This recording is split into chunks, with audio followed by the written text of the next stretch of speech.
on passe à l'ultime pitch.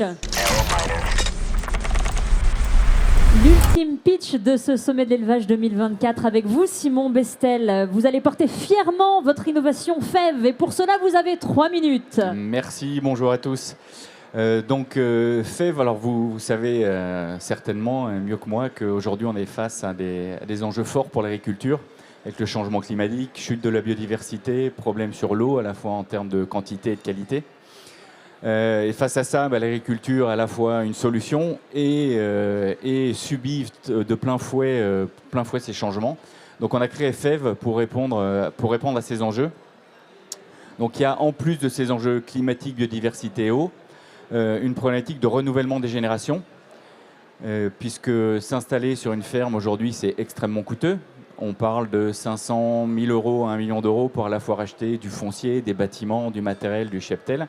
Et donc si on veut que l'agriculture change en installant en particulier de nouvelles générations, il faut répondre à cette problématique.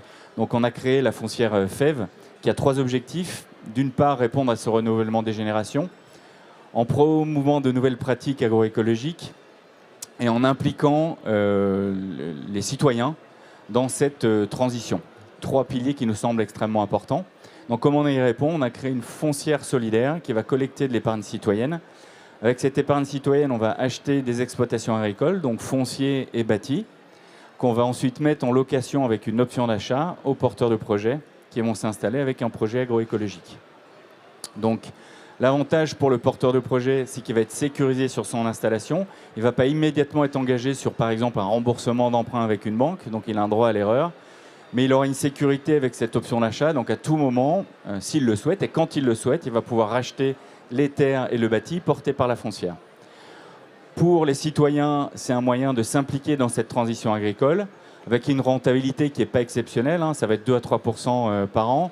Par contre, c'est une sécurité. On sait que le patrimoine agricole, le foncier agricole est relativement sécurisé. Ils ont en plus bénéficient d'un vrai intérêt avec une réduction d'impôt parce qu'on est une entreprise de l'économie sociale et solidaire. Donc, ils ont une réduction d'impôt de 25% lorsqu'ils mettent de l'argent dans cette foncière. Donc, aujourd'hui, où est-ce qu'on en est? On a installé une quarantaine de fermes, dont quasiment 25. On devrait avoir installé 25 fermes sur l'année 2024 pour une bonne trentaine d'agriculteurs installés. On espère en faire une quarantaine l'année prochaine. Donc notre business model, il est basé sur cet investissement par la foncière. Donc à chaque investissement par la foncière dans une ferme, on prélève 5% du montant investi, ce qui paye les équipes de développement de FEV.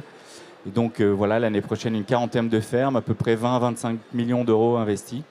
Et on espère beaucoup plus, atteindre 100 à 200 fermes installées dans les prochaines années. Merci voilà beaucoup. Merci Simon Bestel pour ce projet très enthousiasmant.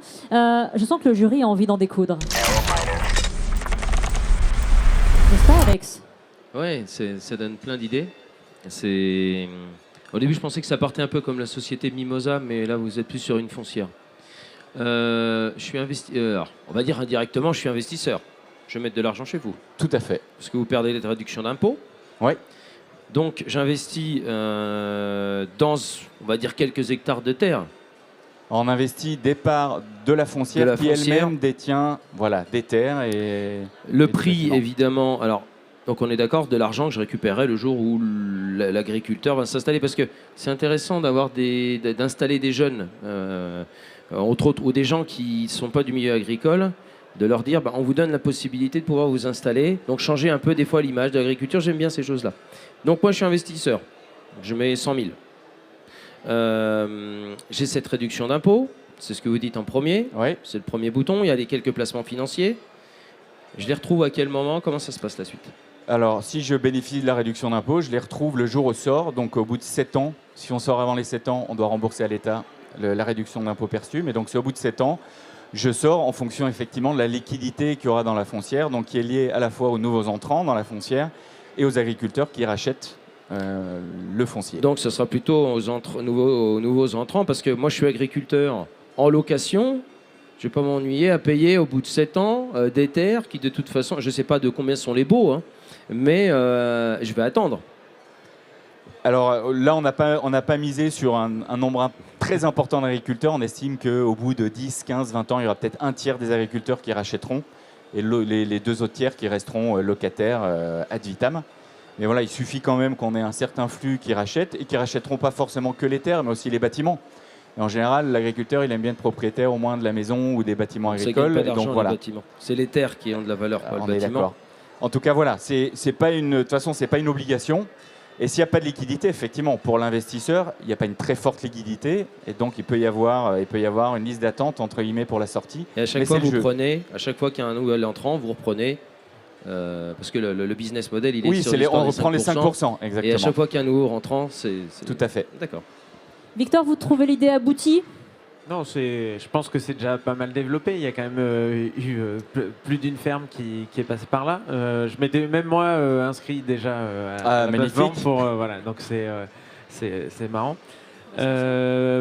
Après, comment vous sélectionnez les fermes? Parce que comme toute ferme, il y a des bonnes et des mauvaises fermes. Parfois, il y a des bonnes terres et des mauvaises terres. Comment vous assurez que on n'investit pas n'importe où? Eh ben, on a des équipes sur le terrain en fait, qui auditent ces fermes, on visite ces fermes, on vérifie l'état des bâtiments, le parcellaire, la qualité des parcelles, le prix évidemment, parce qu'on va beaucoup et très souvent négocier le prix. Il y a souvent un écart entre la valeur estimée par le cédant et la valeur que nous, on trouve juste pour une installation d'un porteur de projet. Mais après, on évalue aussi le porteur de projet et la qualité de son business plan pour une installation, parce qu'il faut que l'installation soit quand même pérenne et permettre un développement et potentiellement un rachat à terme. Et moi, je trouve que c'est assez intéressant parce qu'on sait que dans le milieu agricole, c'est très difficile quand on est hors cadre, par exemple, de s'investir. Donc du coup, c'est une solution qui peut s'adresser à ça. Par exemple, toi, Fanny, tu t'es investie dans le ver de terre. Mais... Pour le pulvérisateur. Ça me donne des idées, mais ne me poussez pas. Hein. Ne me poussez pas à commettre l'irréparable. Alexis? L'idée est top parce qu'on voit bien la difficulté d'installation, d'attractivité aussi du métier. Et je pense que ce genre de solution proposée va pouvoir amener de nouvelles générations. Et Victor en parlait sur les nouveaux entrants dans la filière. Moi, j'ai quand même une question. Il y a le mot agroécologie qui est ressorti. Comment vous vous assurez que l'exploitant qui reprend l'exploitation va perpétuer les pratiques agroécologiques après l'achat des terres? Alors, après l'achat des terres, en fait, on signe un bail à clause environnementale. Donc, un bail de 25 ans, de très longue durée, mais il y a des clauses environnementales qu'il doit respecter. Et nous, tous les ans, on va faire un audit des pratiques pour vérifier qu'il soit dans la bonne trajectoire. Alors, ce n'est pas un audit qui c'est contraignant, oblige. Il y a quoi dans la clause, juste pour avoir un ordre d'idée? Alors, il y a une clause qui est très contraignante, c'est le passage au bio dans les 5 ans. Sinon, c'est tout un panel de pratiques qui peut être mises en œuvre sur de l'agroforesterie, de protection des cours d'eau, allongement des rotations, voilà. Et en fait, c'est un audit qui va donner une note suivant les pratiques faites. Et l'objectif, c'est plutôt d'avoir un échange avec l'agriculteur chaque année sur ce qu'il met en œuvre, ce qu'il n'a pas pu mettre en œuvre, ce qu'il aurait aimé être en œuvre.